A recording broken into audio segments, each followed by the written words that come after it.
Welcome, everyone. I'm now calling this meeting to order. Please stand with us. We'll be led in prayer by Alderman Gallagher. Please remain standing for the Pledge of Allegiance. We'll be led by Alderman Ferguson. Heavenly Father, Lord, we pray for your blessings tonight as we go about the city business. Lord, we pray for your wisdom.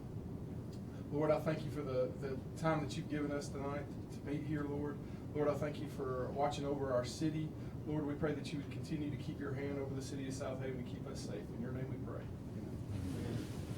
I pledge allegiance to the flag of the United States of America and to the republic for which it stands, one nation, under God, indivisible, with liberty and justice for all.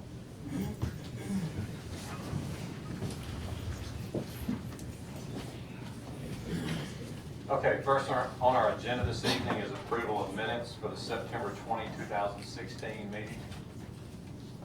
Mr. Mayor, I move we approve the minutes of the regular meeting of September 20th, 2016 with any additions, deletions, or corrections.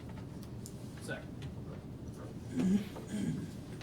We have a motion by Alderman Payne, second by Alderman Brooks. Is there any discussion? Hearing none, roll call. Alderman Brooks? Yes. Alderman Kelly? Yes. Alderman Hale? Yes. Alderman Payne? Yes. Alderman Gallagher? Yes. Alderman Ferguson? Yes. Alderman Flores? Yes. Okay, and that motion carries. Next on our agenda is the acceptance of bids for the tennis expansion at Snowden Grove.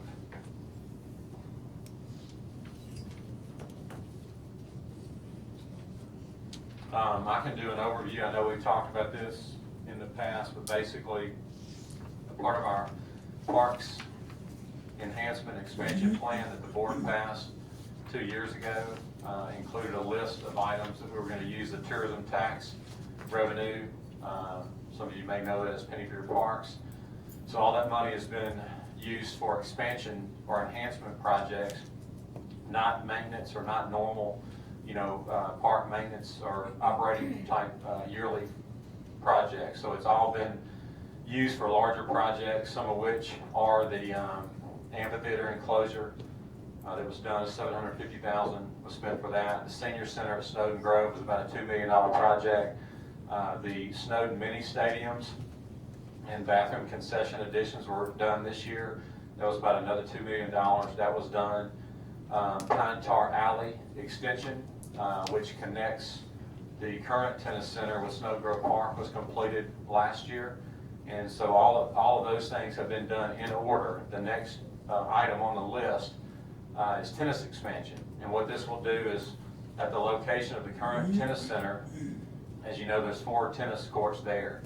And the old building that, for those of you that have been here a while or grew up here, that used to be the old Moose Lodge building. And so the metal building there and the 4 tennis courts are there. Well, the tennis expansion project is just to the west of there, where the dirt mounds are. It used to be a former softball field. But there's a plan in place to add 8 more tennis courts there with bathrooms, pavilion. So it's a really nice project designed by Urban Arc. We've been discussing it for 2 or 3 years. And then we just recently had it designed, bid out. So the bids did come up. I guess that information is there. The lowest bid is $1,764,000. So I guess can we have a motion and then we can open discussion? Second. We have a motion to accept Alderman Brooks, second by Alderman Payne. And so I'm available for any questions and we can open up the floor for discussion. What company? What's the company and what's the bid? Oh, I thought that was all in the packet, but I got the details here.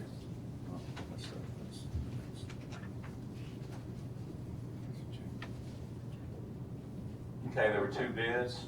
One was J-Con for $1,707,500, and the lowest bid was Murphy, $1,674,000.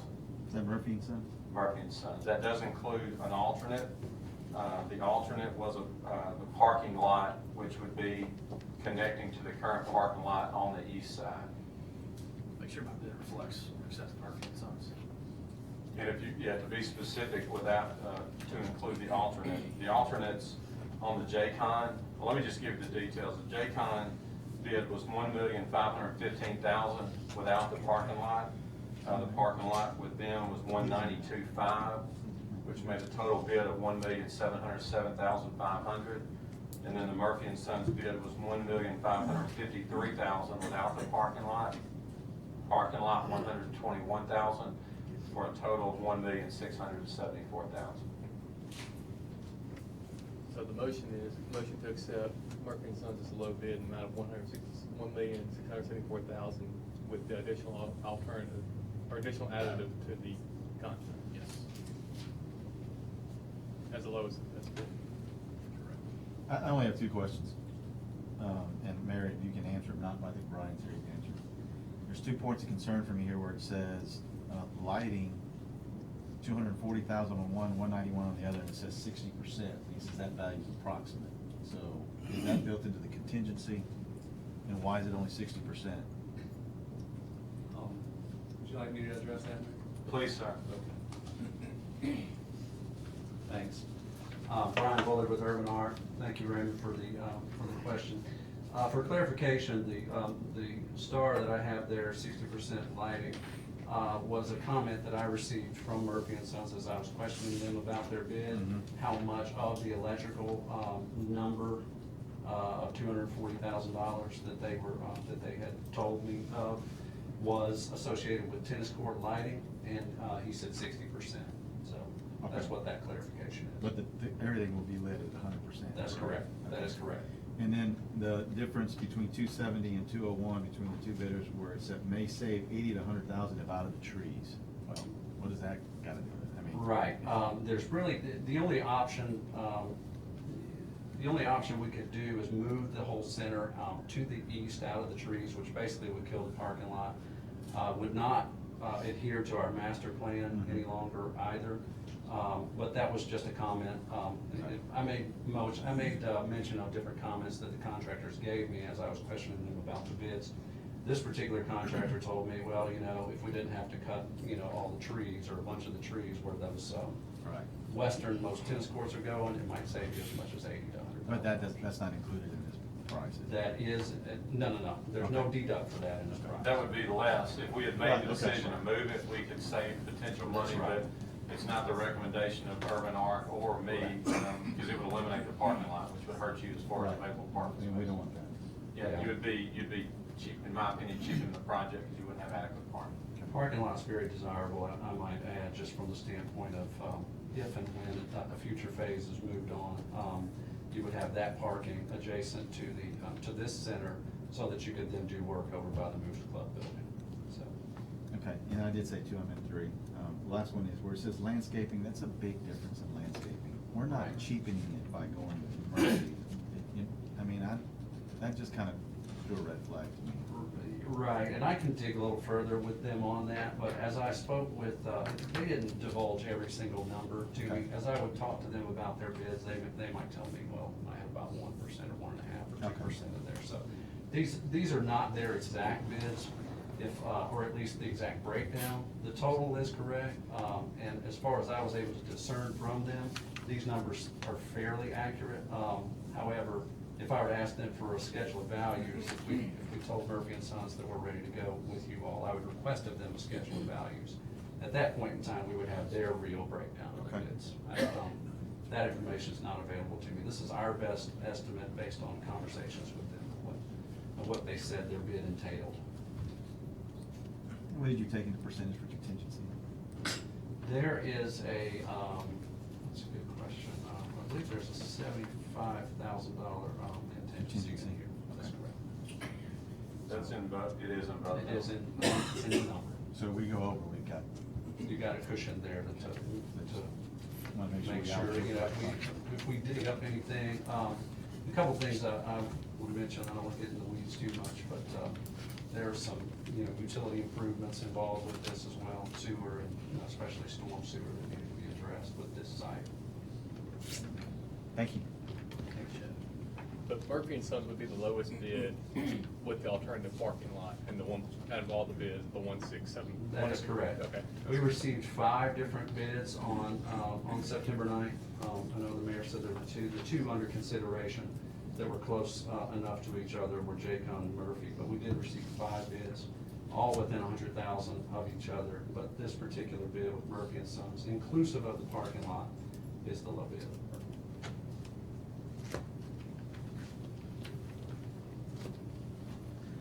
And we are going forward with parking lot, correct? Correct. Yes. It would be my recommendation to you guys that if we accept the bid, to do it with the alternate. Because I strongly believe, and I don't want to speak for Brian, but I think Brian would also comment on that. I believe if we moved it out of the trees, which means you'd be moving it closer to the metal building, closer to the existing courts, to get out of the trees, you would cut your parking space out right there. So you would have parking issues. And then especially, long range, if you're wanting to eventually do something there, expand it even more later, if you cut that parking out, you would be putting yourself at a disadvantage for future expansion. And this building that's in the middle of these courts, is those restroom facilities? That's restroom facility, and it has power outlets for vending machines. Okay. I would like to note, I appreciate Urban Art with the fact that in listening to, I guess, Tennis Pros, I've gotten some feedback, and one of the big things there is having the courts designed where fans, spectators can see all the courts, and if you look at some of them, you can cheapen the project by having your bathrooms and your pavilion, concessions, things like that at a different location. But then again, it makes it difficult for all of them to see to see their, like you have, grandparents there that want to see their child play. If they're on the opposite court, it makes it difficult for them to have a good view. So the way this is laid out, makes it where the spectators have a good view of all the courts. I think that's a plus for us. Yeah, and then there will be a walkway to the other courts, correct? Correct. Okay, thank you. I'm sorry. Yeah, it's connected to the existing parking lot. Okay, great. Thank you. And then one other thing, as we mentioned, I think the last board meeting, we talked about alternate transportation projects that we've applied for, the MPO, one of which is on our list, we're waiting on approval, is to add sidewalks to Snowden Grove. This complex, the sidewalks would connect this with the rest of Snowden Park. So you would be able to, if you wanted to walk or ride bikes or whatever, this would actually make this, this has been called the Southaven Tennis Center, but not affiliated with Snowden. But with the extension of Pine Tar Alley and having the sidewalks, this would actually now be a part of Snowden Grove Park. So it would be the tennis center at Snowden Grove Park. So I think it just kind of adds to the, to the value of Snowden, having it all connected and all together now with the sidewalks and the Pine Tar Alley extension. Thank you, Brian. Okay, thank you. Any other questions for Brian or any other discussion? What's the time frame? Time frame is, actually, if we accept tonight, Brian, 45 days before construction would begin? We expect like late spring for it to be Right, completed. I believe it was a 6-month construction period. Yeah, I would go on the safe side and just say, I would say very late spring. I would say May 1, maybe June. Right, we are, sorry. Weather is such an issue. When you Yes. start having construction during the winter months, it's hard to accurately estimate a completion date because you don't know the weather. So I would just in the little experience I've had with it, always, chunk on about Right. 60 days. Well said. I was just gonna suggest through the winter time, we would expect some probable delays, but, and we will, vet each and any delay claim that the contractor may have due to weather. They'll have to submit those to us, and then we'll look at those and average those out, as, in accordance with, what's expected and normal conditions for our location, so. But it's likely through the winter time, there will be some delays. Any other discussion? Motion would want, you'll want to include your motion as well, mayor to sign the contract.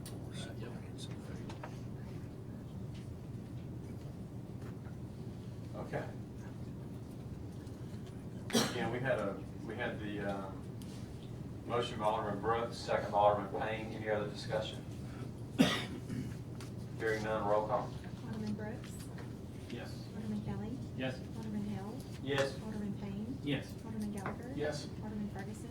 Yes. Alderman Flores. Yes.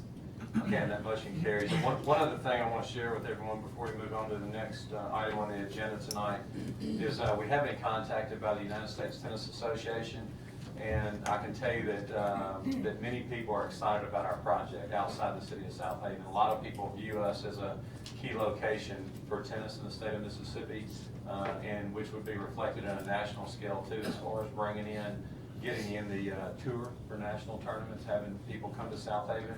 I think our geographic location plays a big part in that with the airport near, and also our already established parks program has a lot to do with that as well. But Chris Wilson has done a lot of work for us, reaching out and talking with some people with the USTA, and actually we just got a contact today back from USTA that I'm not at liberty to share a name yet, but I can tell you it's an extremely high-profile professional tennis player.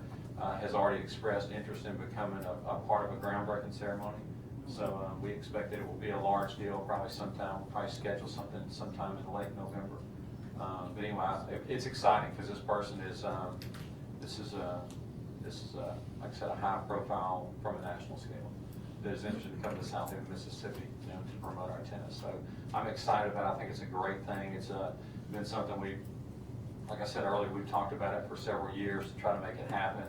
And I'm excited, that we've got this approved and we're ready to roll. But thank you. Next on our agenda is resolution for supplemental donation to the Chamber of Commerce for a new app. And I'll tell you a little bit about this since I was involved in it. I talked to Carmen Kyle, our Chamber Director. They've done a great job doing a lot of research on how they can help us promote Southaven, tie all of our businesses, restaurants and other tourism opportunities in together, to have like a visitor here that's real simple. I'll even admit apps are new to me. I've not used them a whole lot, but that seems to be the thing, of now and moving forward, that it's simple rather than doing research on, where the restaurants are and where the things to do are in a city. A lot of people just go to an app and they can find everything real quickly. So I think moving forward that it's key for our city that we stay up with the times and do have a functional app that's outstanding. So Carmen and her group has worked extremely hard on that. And this is new. They've never had that before. The city does have an app, but we have a way where we can tie everything together, including our current operations that we use at Snowden. Obviously, we have a ton of people, from out of the city that visit Snowden. So now we've confirmed that this will not conflict with the current program through Scotty Baker and the baseball operation. Chris Shelton said that it will pose no problems from us as far as our app, but we believe we can tie it all in together, which will help our city tremendously for our visitors here finding all the things that we have to do in our city. Carmen is with us tonight. If y'all have any specific questions, and correct me, Carmen, if I say something that's not correct, but from my discussions with Carmen, we believe in the future the cost to maintain this app with the chamber can be done with donations from chamber members. But again, as y'all know, when you're trying to get a brand new thing off the ground, they want something to look at, before somebody's going to say, well, yeah, I'll loan $1,000 or whatever it may be, to advertise there and to have it maintained on a yearly operational situation. We need to be able to show them something. So the chamber needs some startup money. So they're requesting $1,000 to help start that. That's what this is about. Mr. Mayor, I move that we adopt the resolution of the Mayor and Board of Aldermen of the City of Southaven for donation to Southaven Chamber of Commerce. Second. No mistake. We have a motion by Alderman Brooks, second by Alderman Flores. Is there any discussion? I think it's a great idea, Mayor. I talked to Carmen earlier in the week. I think Ridgeland, Mississippi has a similar one. I downloaded it real quick. It seemed real neat, the fact that you can actually get alerts about different events that are happening. So I think we can utilize it as a city. Thank you for saying that. I agree. Any other discussion? We'll make others jealous. Yeah. Well, we want to be, as we've said many times, and Carmen and her staff do a great job of having the same attitude and approach that we have as a city. But we believe Southaven is obviously a leader, not only in Mississippi but in the Southeast, and we want to stay ahead. We want to do things that are progressive and that give our city, the first opportunities of anyone. Okay, if there's no other discussion, roll call, please. Alderman Flores. Yes. Alderman Ferguson. Yes. Alderman Gallagher. Yes. Alderman Payne. Yes. Alderman Hill. Yes. Alderman Kelly. Yes. Alderman Brooks. Yes. Okay, that motion carries. Next on our agenda is a contract with Hexagon Safety and Infrastructure. Mr. Nick Manley. This is the contract with Hexagon. This is the same contract that we entered into last year with Hexagon. The city, all the cities in the county are into the same contract. It's for record management services of our police department and provide support. And we're currently switching over to another service, but it has not been completed yet. So in the meantime, we still need to stay with Hexagon to help with with the RMS functions. So any questions, I'll be happy to answer. I think Chris Shelton's here as well. But like I said, they made the changes requested by all entities in the county, and each entity will be approving it tonight or next meeting. I'll make that motion. Second. We have a motion by Alderman Flores, second by Alderman Ferguson. Is there any discussion? It's for a year. 1 year, yes, sir. And 72,450 is the number, but it's going to be divided 5 ways. So our share is 14,000 roughly. That's on the second page, our share.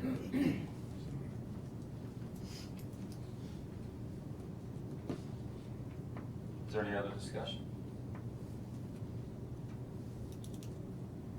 Hearing none, roll call. Alderman Flores. Yes. Alderman Ferguson. Yes. Alderman Gallagher. Yes. Alderman Payne. Yes. Alderman Hill. Yes. Alderman Kelly. Yes. Alderman Brooks. Yes. That motion carries. Next on our agenda is a resolution for motor vehicle for hire.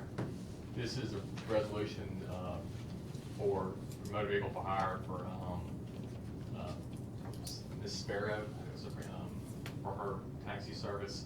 Under the Mississippi Code, you just have to come get board authorization where you can have a motor vehicle for hire. So this resolution will allow for that. She is, the courts and police department have done a background check, and upon approving this resolution, she will then present the required insurance to the clerk's office before she's issued the actual permit and medallion for the service. I'll make that motion, Mayor. Second. We have a motion by Alderman Payne, second by Alderman Hale. Is there any discussion? Is this like taxi for hire, Uber, or patient It's transport? not an Uber, it's a taxi for hire. It is taxi for hire. Uber has their own statutes, so they don't have to come before us. As far as the required insurance goes, is there a way that we're contacted in case it gets canceled for any reason? We're listed as an additional insured. Who manages that? The clerk's office, the clerk's office will, Yes. they provide that to the clerk's office. So you have checks and balances to make sure at the renewals that we get the policies. If it's not renewed, then the insurance company notifies us. Okay.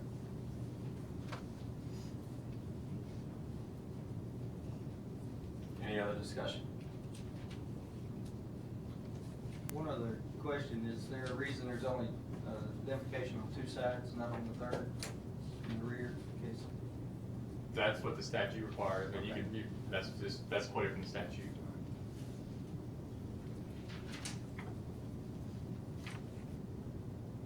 Any other discussion? Hearing none, roll call.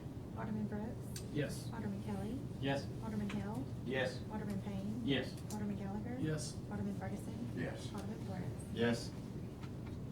Okay, and that motion carries. All right, next on our agenda is a resolution authorizing single source item purchase from Tracker Products LLC for the Southaven Police Department.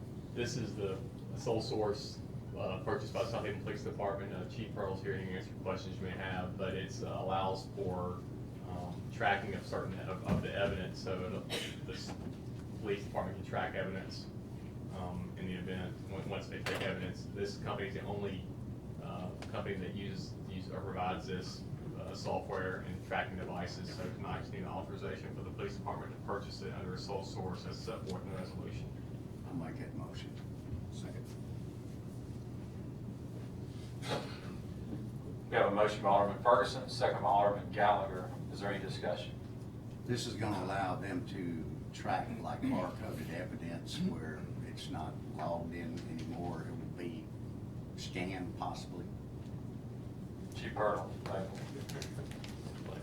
It would be probably easier. Yes, so that's correct. Right now, we use just an Excel spreadsheet system to track our evidence, and this will take us into bar coding, where every item that is taken in and we're in possession of has a bar code, and will be scanned into the computer, so it'll be a computerized database now. Coming up in the world, are we? We're trying, yes, sir. Okay, sounds good.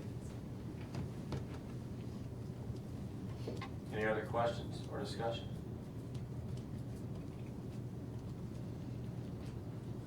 Hearing none, roll call. Alderman Brooks. Yes. Alderman Kelly. Yes. Alderman Hill. Yes. Alderman Payne. Yes. Alderman Gallagher. Yes. Alderman Ferguson. Yes. Alderman Flores. Yes. Thank you. Okay, that motion carries. Thank you, Chief. All right, next on our agenda is a resolution authorizing single source item purchase from Federal Signal for our Information Technology and Emergency Communications Department. This resolution allows for the purchase of a tornado siren. That one needs to be replaced, and this resolution allows for the sole source purchase of from Federal Signal, the ones that we need, if the ones who provide that, and to provide the siren that's needed by the city, and the amount is listed on the invoice from Federal Signal. I'll make that motion. Second. We have a motion by Alderman Flores, a second by Alderman Ferguson. Is there any discussion? Yes, I'm sorry. That's fine. Is this to replace one? Yes. It is to replace, do you know which one it is? Sacred Heart. Sacred Heart. It's Sacred Heart. Yes, sir, it's damaged beyond repair. We've attempted to. Is there any way to tune them down to different frequency?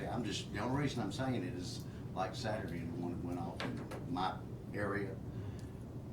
We had sat in a house like this. I wouldn't mean, mind, it I was can turn years them ago. down. So That's a good thing. Well, I'm not saying turning them down, I just said change the pitch.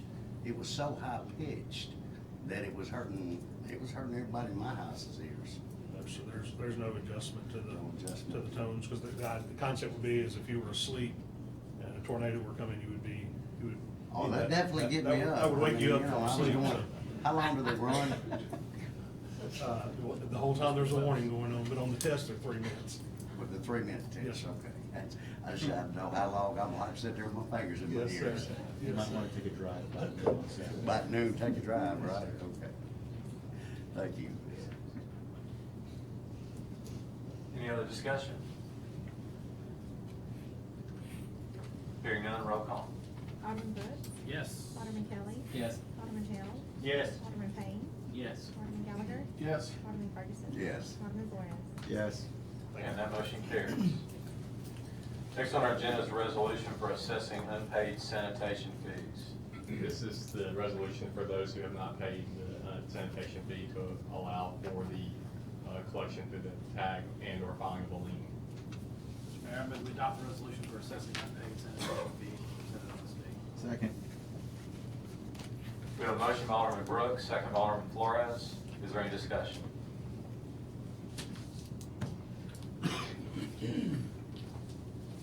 Hearing none, roll call. Alderman Flores. Yes. Alderman Ferguson. Yes. Alderman Gallagher. Yes. Alderman Payne. Yes. Alderman Hill.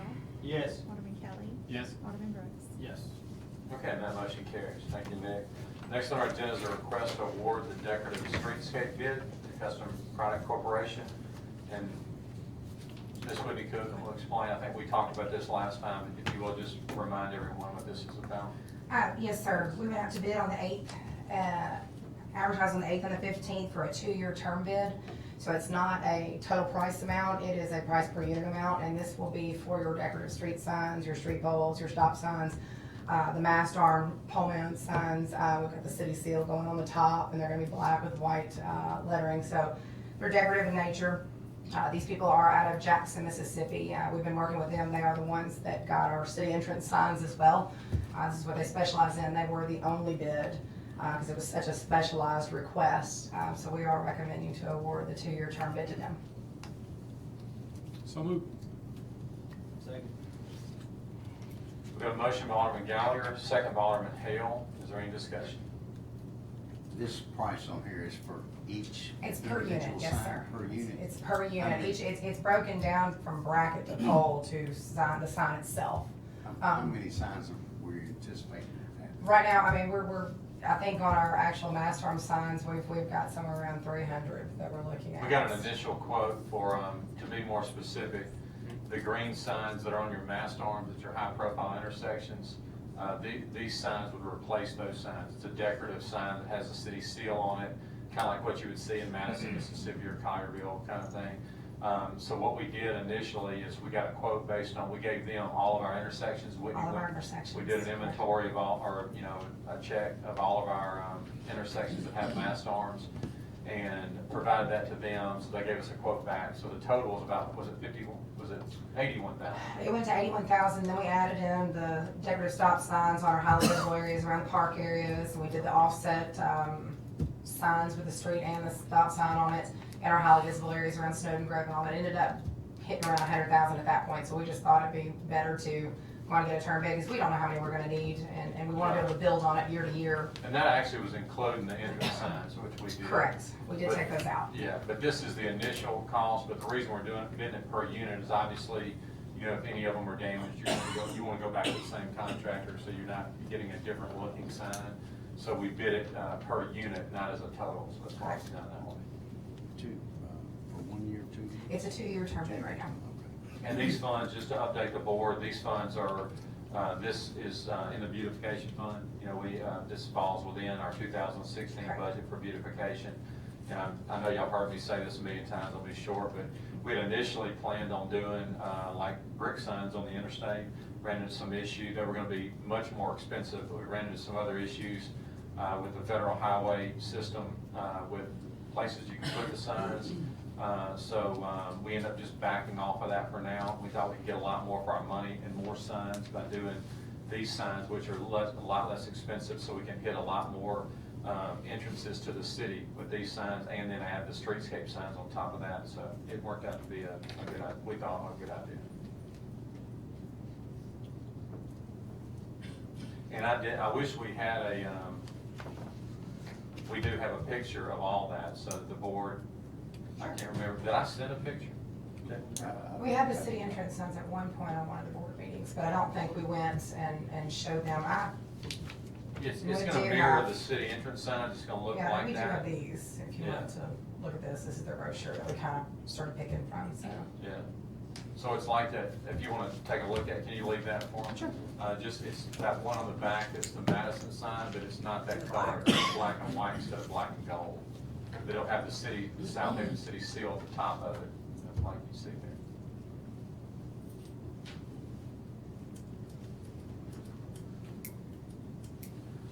Okay, is there any other discussion about those?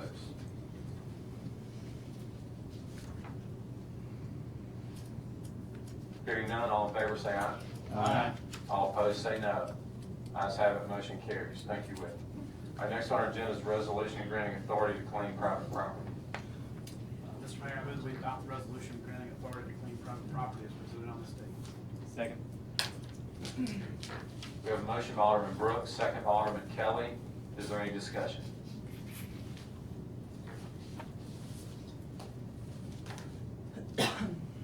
Hearing none, is there anyone in the audience who would like to speak regarding any of the properties?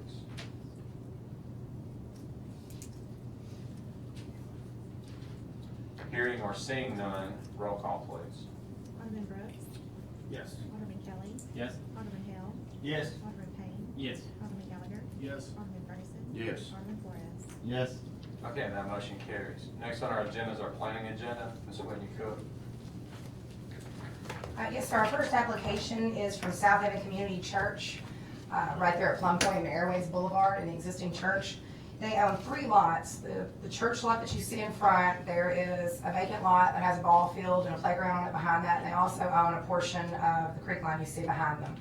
What they're wanting to do now, this is an existing subdivision, they're wanting to revise the subdivision and take in the office and playground area, which is located on lot 2, and put it into the church lot, which is lot 1. Basically, that will increase lot 1 from 3.17 acres to 3.47 acres, and lot 2 would decrease from 2.86 to 2.58. Simple revision, it is an underlying zoning of C4, so it has to have a 1 acre minimum and have frontage on Plum Point. It does comply with that. It's my understanding that this lot is going to be sold, and the requested changes were necessary, but it is compliant with what we require for commercial zoning subdivision, so we recommend approval. I move we approve item number 1 on the planning agenda. Second. For item 1, we have a motion by Alderman Payne, second by Alderman Brooks. Is there any discussion?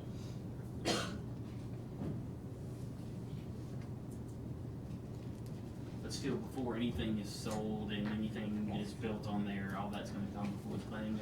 Yes, planning- we'll have the site plan and the design review for what we believe will transpire there. Yes. We'll bring it in front of the board, yes.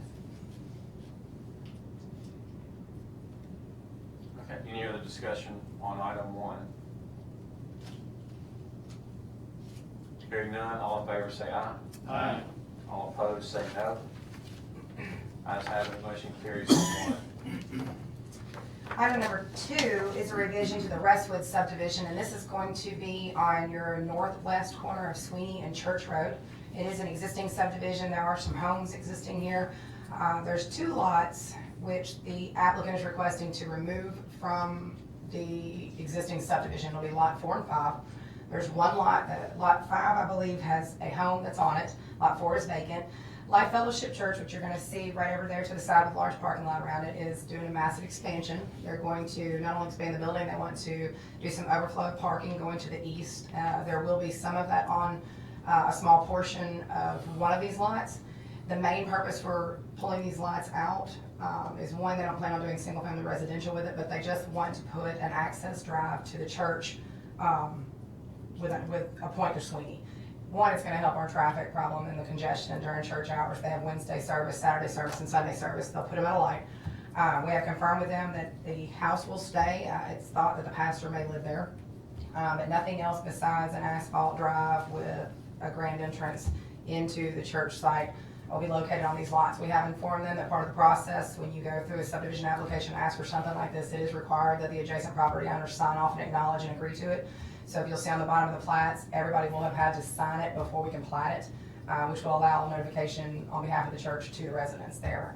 It is compliant with their request. We recommend approval.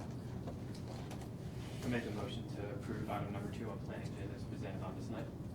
Second. On item 2, we have a motion by Alderman Kelly, second by Alderman Flores. Is there any discussion? So they'll have to get signatures from 877-5025 and all those other houses around. Yes, you'll have a few in the cove that they're gonna have to address, and you'll have some located to the south of them, but they'll have to have all the owner signatures with an acknowledgement they agree to the change. They're gonna put a sign off Sweeney? They will put an entrance sign off of Sweeney.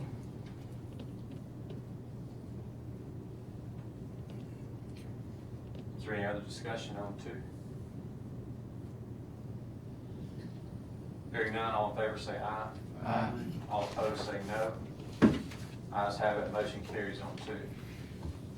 Our final application is a request to vacate an existing 10-foot drainage easement between lots 150 and 151 in Carriage Hill Estates, Section B. This was recorded in 1963, old easement. We did relocate this line, and therefore this drainage easement is no longer necessary, so we would request to vacate it. We will get the signatures, like we just stated on the other one, we'll get the signatures from the property owners when it's time for plating, but we're requesting to vacate that easement. I'll make that motion. Second. On 3, we have a motion by Alderman Flores, a second by Alderman Kelly. Is there any discussion?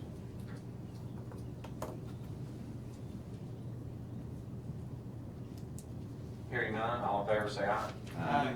All opposed say no. Ayes have it, motion carries on 3. Thank you, Whitney. Okay, next on our agenda is the mayor's report. We've got several things to update you on. First of all, there's 2 things that I'm going to ask help with Mr. Chris Wilson about. We have y'all may remember this from last year, but every year before we order our audit, we have to do a municipal compliance questionnaire, and that has to be recorded in our minutes before we do that. So, Chris, if you'll be available to answer any questions about that. The other thing is, we have a budget amendment just to tie up some loose ends with our utility fund for FY16, And Chris, if you'll please speak to both of those issues for us. So the compliance questionnaire is exactly what it says. The auditor recommends we do one of these, and it has to be entered into our minutes to kind of kick off our next audit season, to give the auditors kind of a heads up. It's just simply yes, no questions throughout the document. And you complied with all these state statutes regarding clerk's offices, purchasing, everything. And this will, got it approved. I'll make that motion. Second. We have a motion by Alderman Flores, second by Alderman Ferguson. Is there any discussion? Hearing none, all in favor say aye. Aye. All opposed say no. Ayes have it, motion carries on the questionnaire. And the budget amendment, like the mayor said, it cleans up our utility fund for year ending FY16. That is about a $500,000 difference in utility fund where we up our estimated revenues in water sales and sewer sales and expense that back out in some utility line extensions, professional services, and other work they've been doing. You'll also notice that this does clean up the prior year budget transfer that the board voted on with that one-time sales tax money for the roads. We're reversing that back out due to the increase in sales tax. So that was at fund balance in, and we're just reversing that back out, so there was, it's cleaner on the audit side. And then you will see an amendment to the FY17 budget where we are increasing our tourism tax revenues to fall more in line with where they will actually project out. And again, it only is for the 9 months that we are scheduled to have the tourism tax for the repeal. I'll make that motion. Second. This is just finance percent, right? I mean, it's $500,000 in new revenues that are already there. But we're just making the increase. So Yes, yes. To offset the expenditures that are in the budget, yes. for the- And just an add to that, for those that don't know, the water sales, a lot of times we don't know until late in the year because of the high temperatures in late summer, so we don't know exactly what the total water sales are gonna be for the city until we get late in the year. So The bulk of our revenues come in September, for the July and August months. And this is actually under our actual revenues, which, you know, keeping with practice is how is what we do, but right now, we are water sales at 5.4 million, and this request is taken to 5.15, so.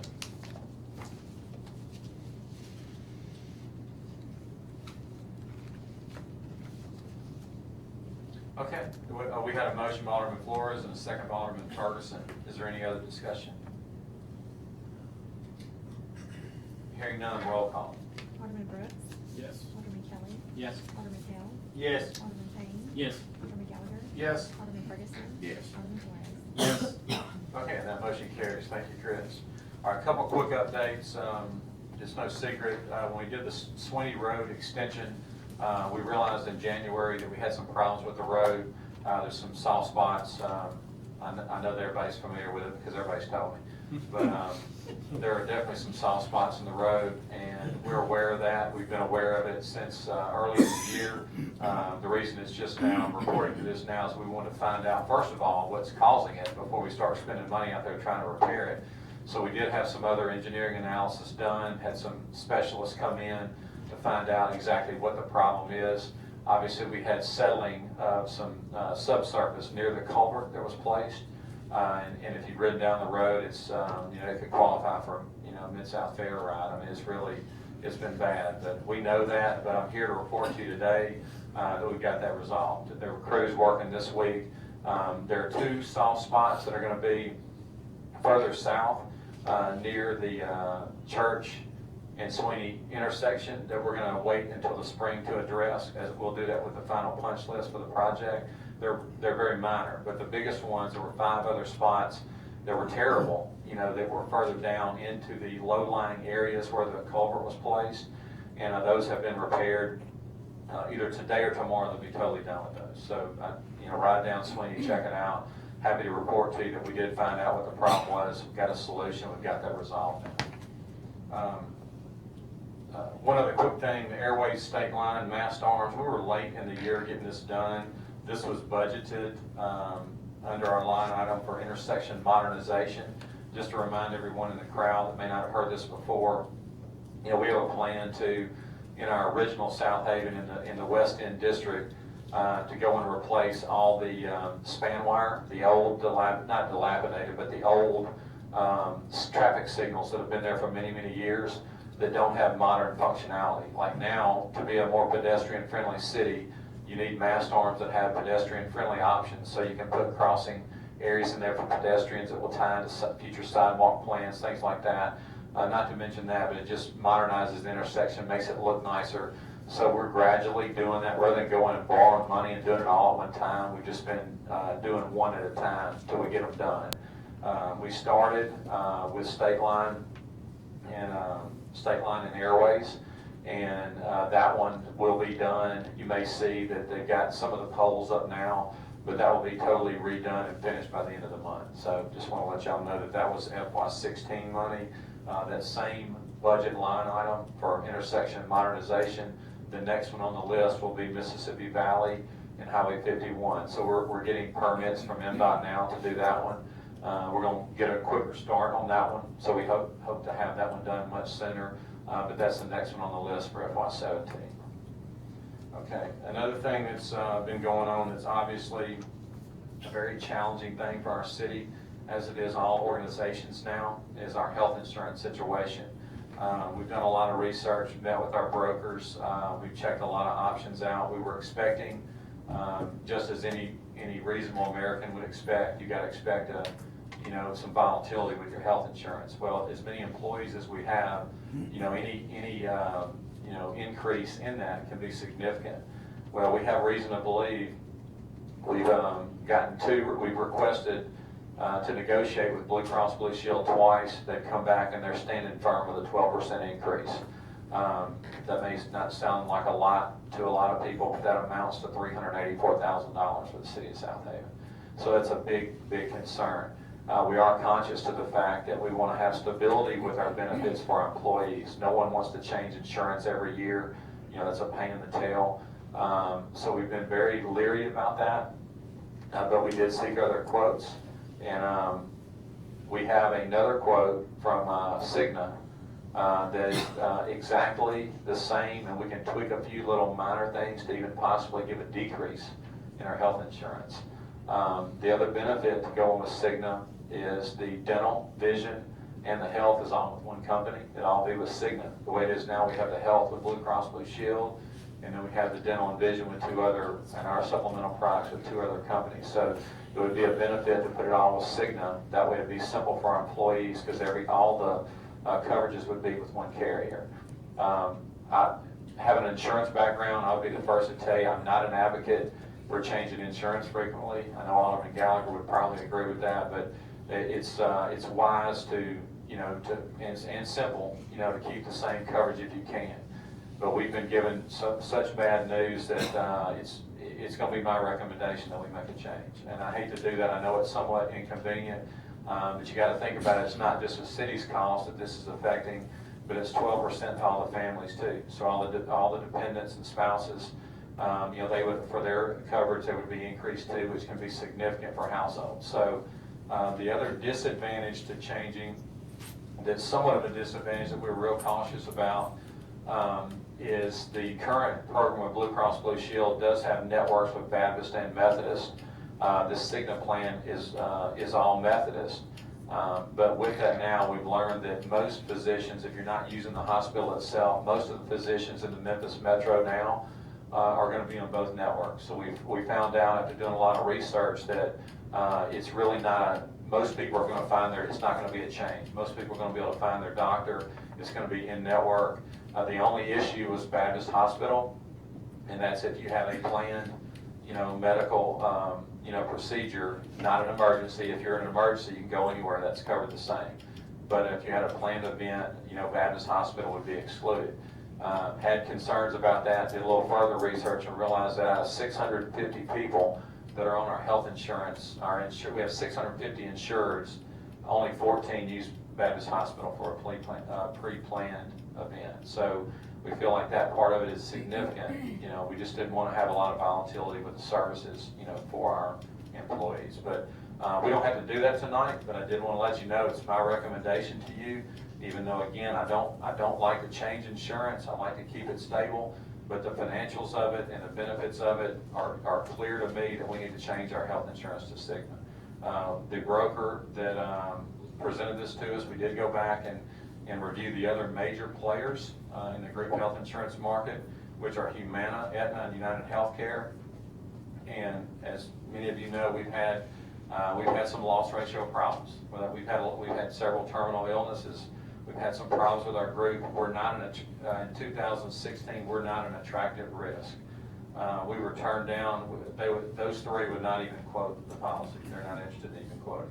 So those three, and then having obviously Blue Cross Blue Shield and Cigna, those are your major players in the market.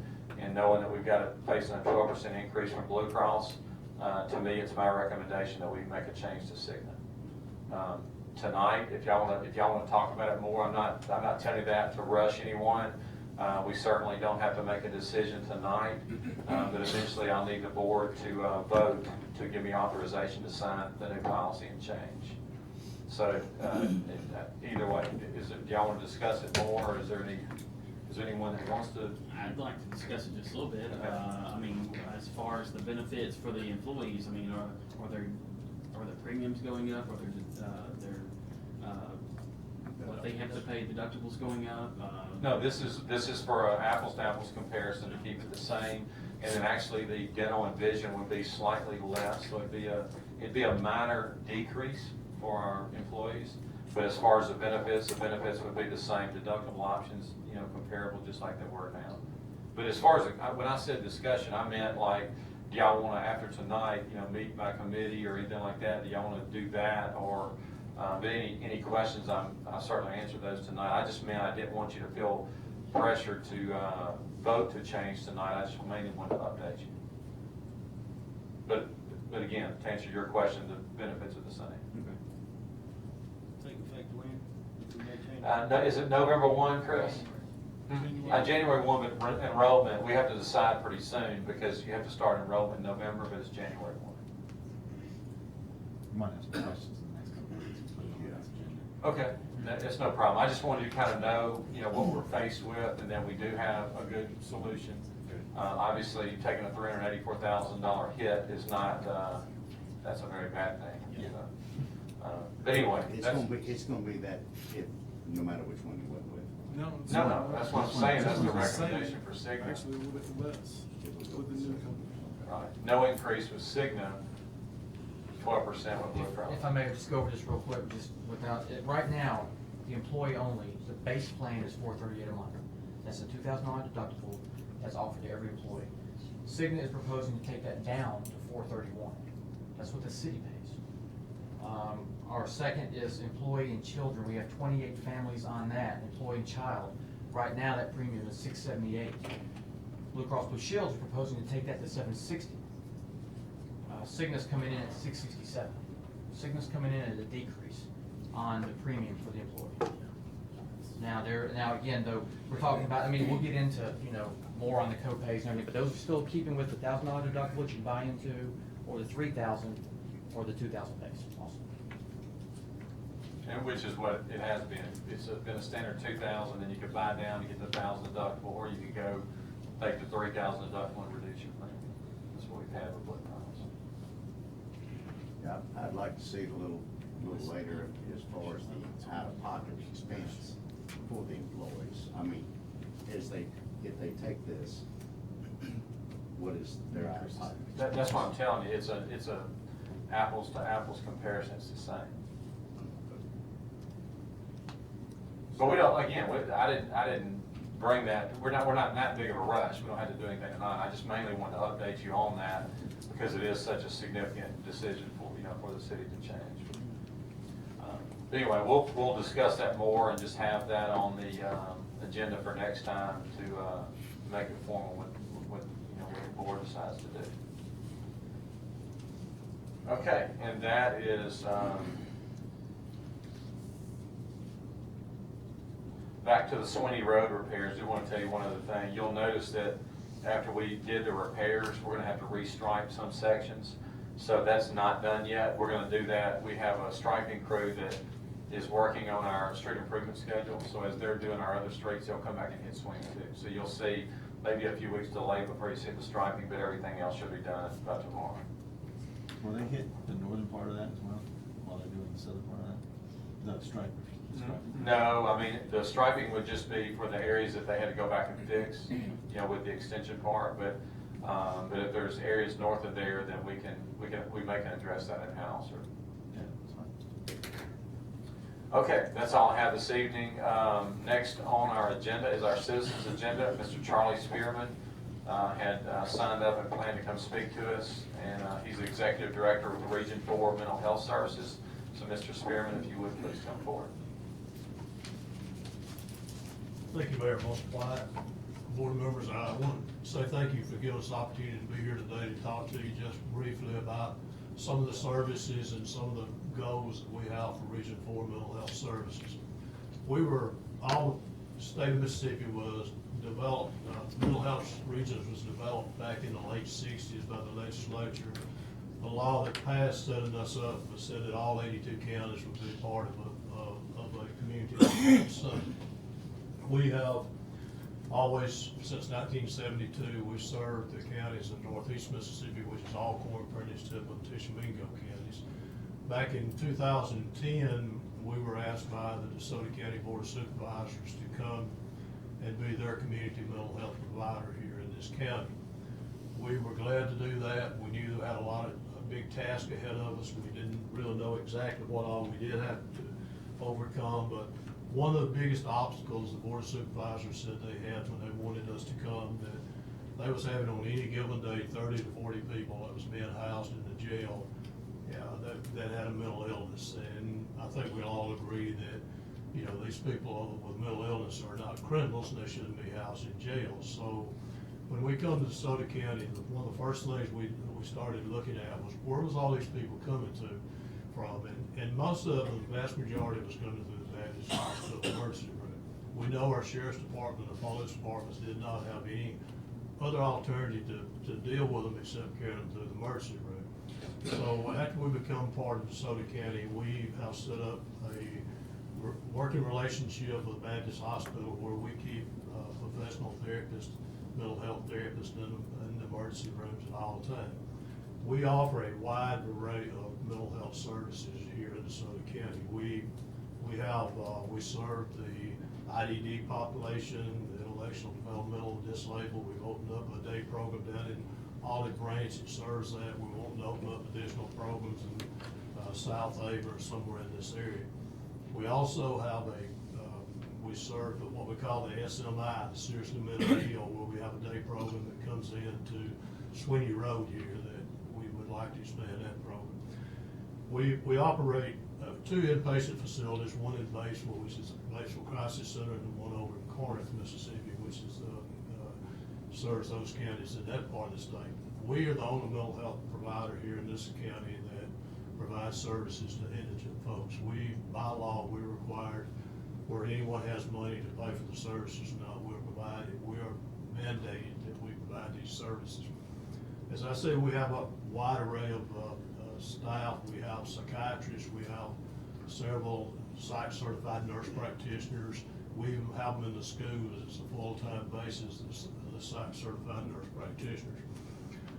We feel like that we know we're serving somewhere around 8,000 folks right now. We have a total budget of $28 million. And we feel like that we're not providing the services that we need to here in DeSoto County, or that we would like to, because we're located down in Hernando. You have a lot of citizens probably here in Southaven, Horn Lake, Walls, Olive Branch that don't really have transportation to get down there. We have found a piece of property located here on Church Road. I believe it's, Mayor Musselwhite, I believe it's 700 Church Road, where the Pentecostal school used to be in a church. And we would like to be able to buy that property, centralize all of our services where they'd be more accessible to people all over DeSoto County. We have invested several millions of dollars in DeSoto County already. We continue developing, and we can't do any more until we get some additional office space, because we've got people that stacked on top of each other basically.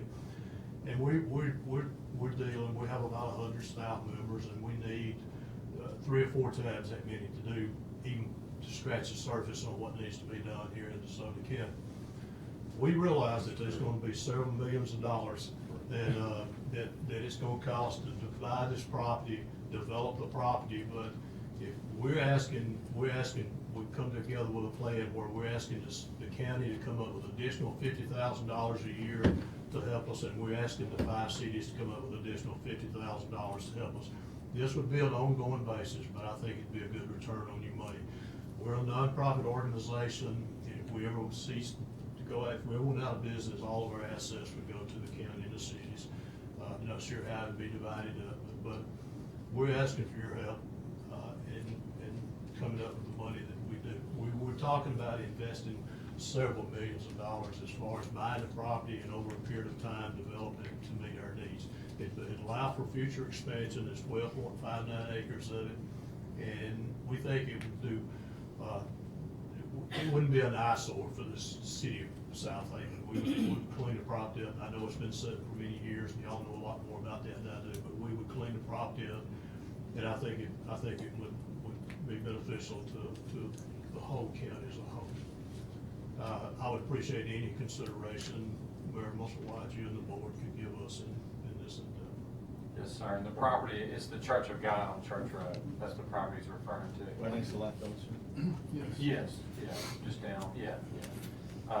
And then, Mr. Spearman came to the Council of Governors meeting initially and told, all the mayors of the county and the supervisors, we had a meeting, and I explained to him that, we're just past budget year as far as that, but this would be something that we would consider, for future. But the board has already set the budget for this year. Yes. It would be something we had to go back and reevaluate.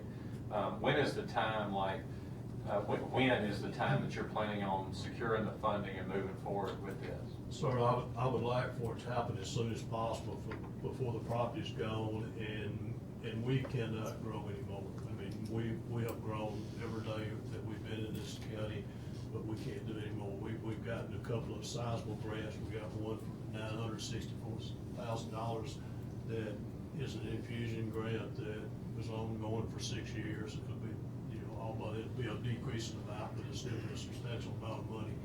We're working with the mayor, Chief Pirtle right now, and all the police departments in setting up a crisis intervention team where we can get your officers certified, CIT certified, without you having to send them to Meridian or Memphis for that, which is a week-long training, very expensive to the city.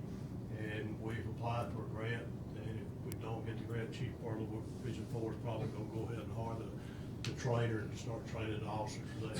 There's so many things we wanna do that we can't do because we don't have space. So answering your question, Mayor, we would like to do it as soon as possible, whatever that might be.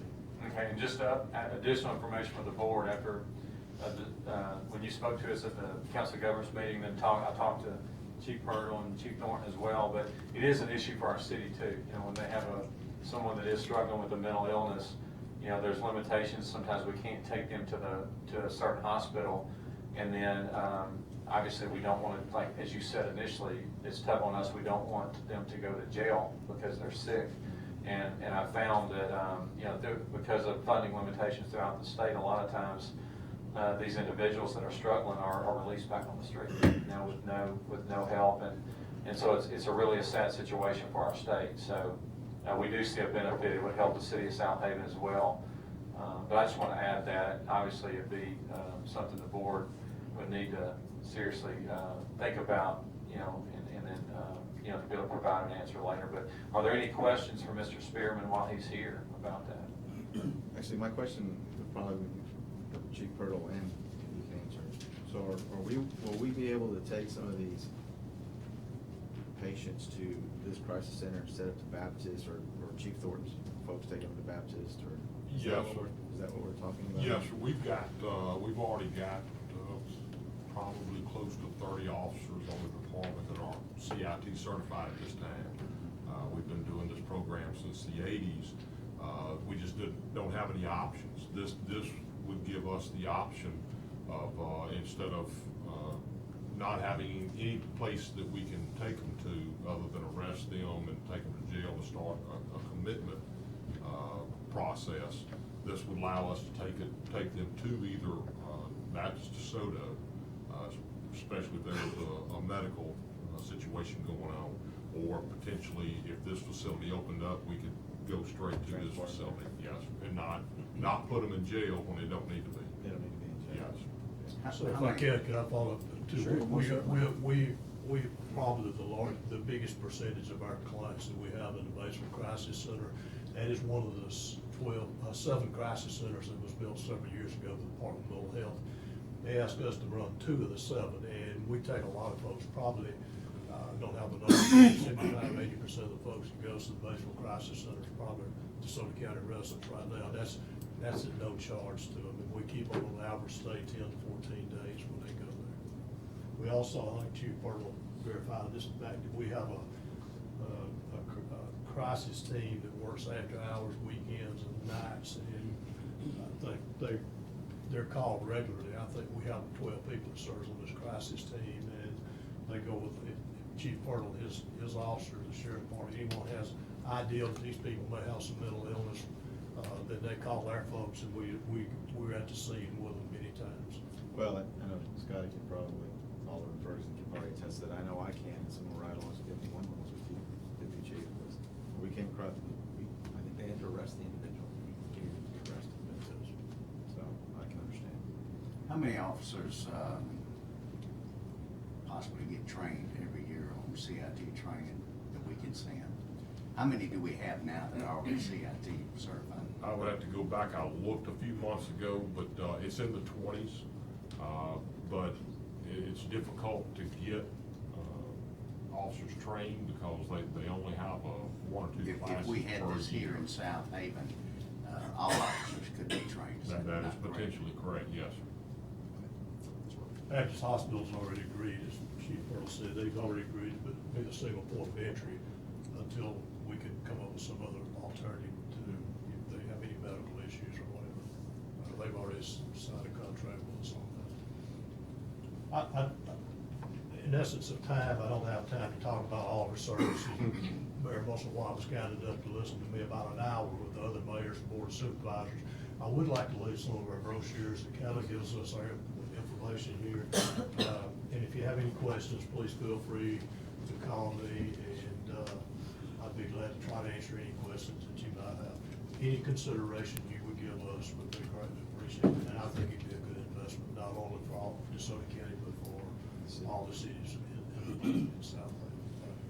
So, thank you very much. Yes, sir. Thank you, Mr. Spearman. We'll pass this information so we'll be able to direct questions back to you.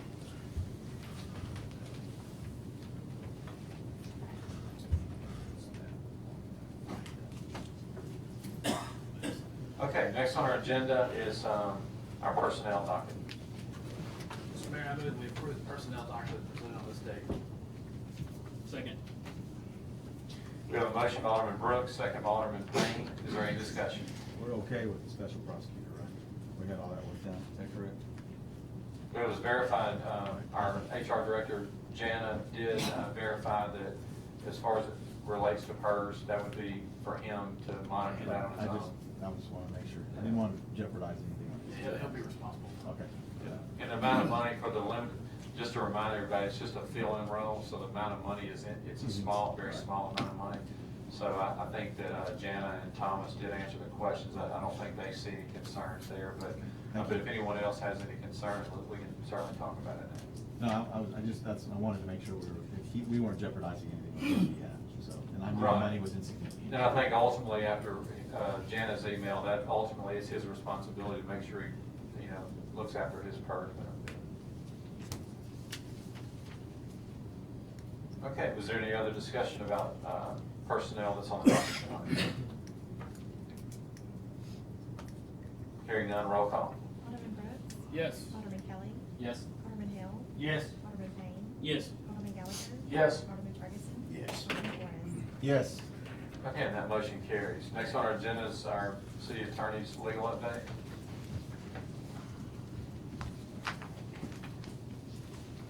Two quick items. First item is just something came up this afternoon. The utilities department needs authorization to go to bid for a dump truck.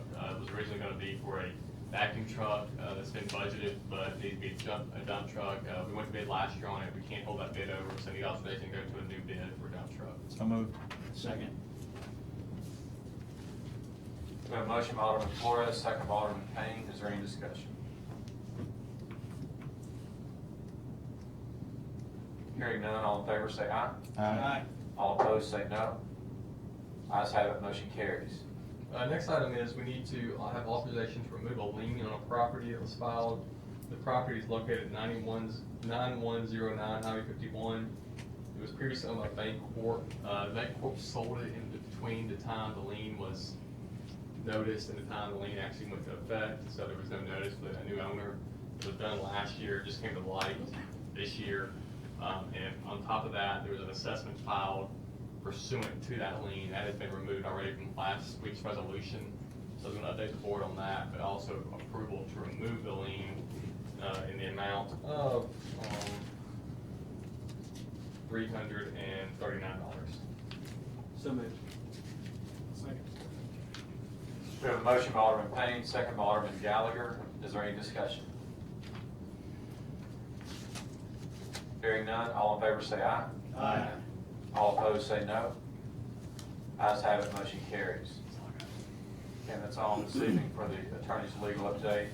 Next on our agenda is old business. As y'all recall, we, on one of our condemnation properties last time was 1619 State Line Road for Mr. and Ms. Miles. And as we left that, well, first of all, since it's old business, do we need, I want to update all of you. So can I get a motion to talk about old business, just to give you an update?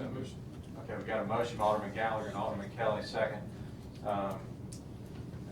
Basically, the update, the way we left it, is we were going to allow the Miles to go back and meet with our building inspector, James Gentry, and look at exactly what needs to be done to the property, you know, to get it in a livable situation. And first of all, to bring it, you know, into a condition that's not a nuisance to the neighbors. They have done that, and they have been working out there immediately. They met with Mr. Gentry, and they did come up with a list of items, a detailed list of things that our building inspector indicated would be sufficient for them to occupy the home eventually. So it's our recommendation at this point that we allow them to start with the exterior items first, just so it's from a visibility and, you know, aesthetic value and the effect it has on the surrounding property values, that they would start with that, and to give them 90 days to do that. To give, or not 90 days, but what is 90 days? Give them throughout the end of the year. And then the other things on the inside are more significant. There's obviously, after inspecting it, we saw the inside. The inside has tremendous things that need to be done to it, so it's going to take much more time.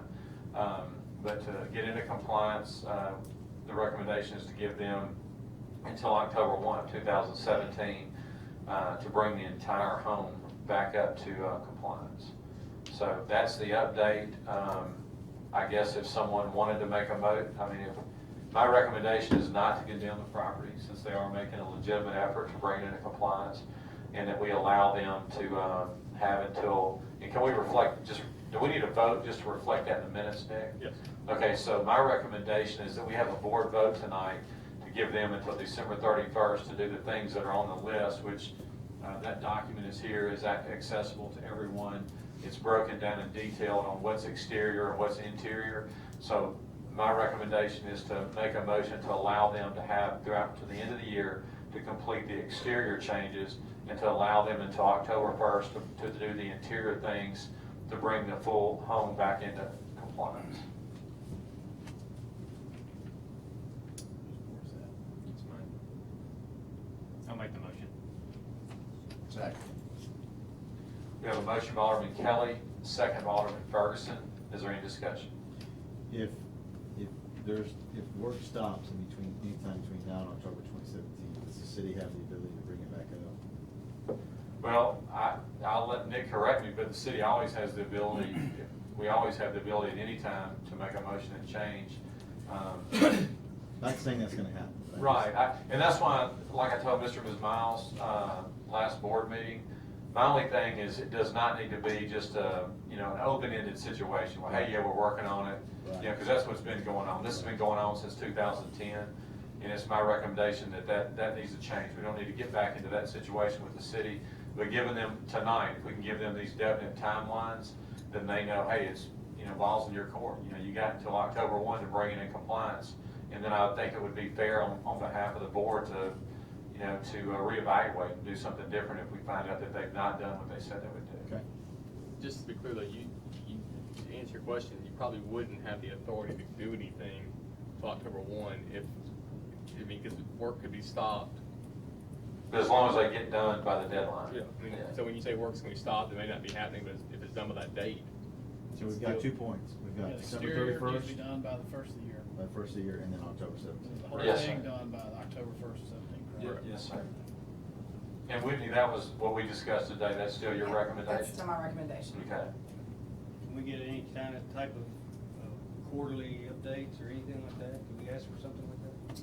Well, I guess we could ask for it, but based on what Nick just said, I mean, I don't, as far as, I don't know what you'd do with it if you got an update. I mean, all the interior is gonna have a permit with it to the building department, so we can monitor it through the inspection process. I mean, we would be able to tell that, if they were August or September of next year and hadn't pulled all these necessary permits. Yeah, if it were grossly abandoned and there's no work being done, it'd be obvious because they wouldn't Right. have the permit. They wouldn't have the permits, we wouldn't be going through inspections, you're gonna have your rough in and then your final cap outs and things like that. So there'll be a significant permitting procedure. The exterior of it is not something you're really gonna need permitting for, but that's something that's easily accessible as you drive by. But I mean, just so everybody's clear, if you're sitting here in August and nothing's been done, you still are giving them to October 1. I think what we do is maybe send a letter of, just acknowledgement saying what's going on and then just, I know what I'm saying, but like my point is, Can we make the day, instead of making it October 1, let's move it back a few months and tell them that if there is some significant progress at that point, then we will extend it to October. You make it whatever day you want, but you're talking about a year. I mean, a year, you can build a house, Dim on the well, inside. a nice house. yeah. I think the big point of having the exterior done by the first year shows a lot. You get an idea, I agree. get an idea of where you're going. If that's not done, that's our first point of, okay, well, that's the how thing, we can handle it. you have till January 1, if nothing's done by January 1, you've missed the deadline by that point. So that to So me. if that's not the motivation there to get it done, then I don't know what is. But you can't, my point is you say, if the exterior is done on January 1, then they do have October 1 to do the interior based on the motion that's being made. Now, obviously, you're saying I want to see progress, and that's a fair thing to ask for, but, progress is, as long as it's done by the date, the progress is at their discretion. It'd be hard to measure what's acceptable progress. But we can, as Alderman Gallagher mentioned, that was Whitney's recommendation was October 1. She felt like It's that a was a fair lot of amount of work. time. But I do like what Alderman Gallagher's suggesting is maybe like a 6-month time period, go and inspect. We can see that there's plumbing roofing, we can see there's electrical roofing, we can see that there is some progress in the extension if you want to do it from there. It is going to take the 12 months to get it repaired on the interior. It just is. There is significant work to be done. My only other thing, I agree with Alderman Brooks, is where, they're gonna do the exterior by January 1st, and they're working on it. They've And got that's skin the in primary the game. concern of the neighbors at To this be point. fair, there's already more effort in the last 2 Right. weeks than there's been in Right. years, Oh, right? and I agree, Absolutely. and I would agree with that, where you wouldn't be recommending this, so. My only concern is this body may change January or July 1, so why don't we make it for this body June 30th?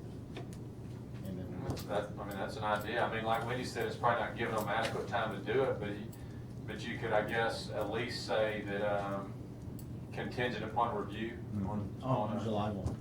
Yeah. Yeah, exactly. Because I believe at this point they're gonna do it, but I just don't wanna hold another board over to something. That's a good That they point. may not be aware of. That's right. Okay, so we could just change the motion Should be our to, last meeting. exterior changes done by 12/31/16. Okay. And then, full compliance reevaluated on July 1st, 2017. All right. So do we need to redo them? Yeah, I'll make a motion for it. Okay, like that, just as said, okay. What I said. Yeah, exactly. That was just what he said. Okay. I'll second. Okay. That needs to be done. Okay, we have a motion, again, just to make sure we're all on the same page, the minutes are right. the motion is to allow an extension of time to not condemn this property, to allow the exterior repairs to be done by December 31st of 2016, and for a reevaluation to be in full compliance by July 1, 2017. And that motion was made by Alderman Kelly, was seconded by Alderman Flores. And is there any other discussion? Hearing none, roll call. Alderman Brooks? Yes. Alderman Kelly? Yes. Alderman Hale? Yes. Alderman Payne? Yes. Alderman Gallagher? Yes. Alderman Ferguson? Yes. Alderman Flores? Yes. Okay, that motion carries. Thank you, Whitney. Okay, next on our agenda is the claims docket.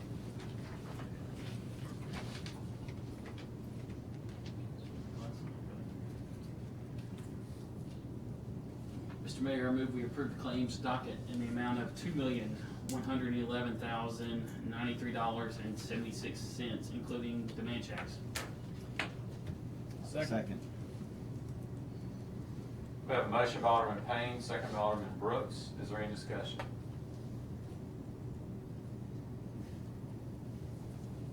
Hearing none, roll call. Alderman Flores? Yes. Alderman Ferguson? Yes. Alderman Gallagher? Yes. Alderman Payne? Yes. Alderman Hale? Yes. Alderman Kelly? Yes. Alderman Brooks? Yes. Okay, and that motion carries. Next on our agenda, is there a motion to determine the need for executive session?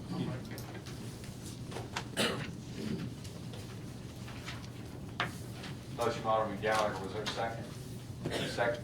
Second by Alderman Ferguson.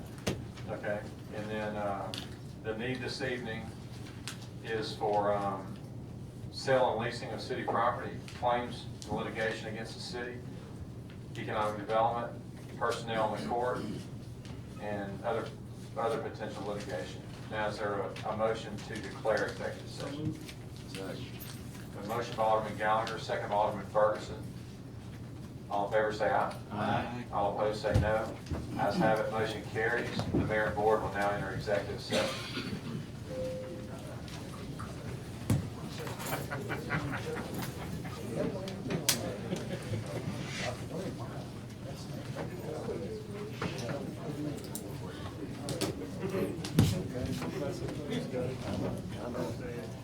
I like this. I know.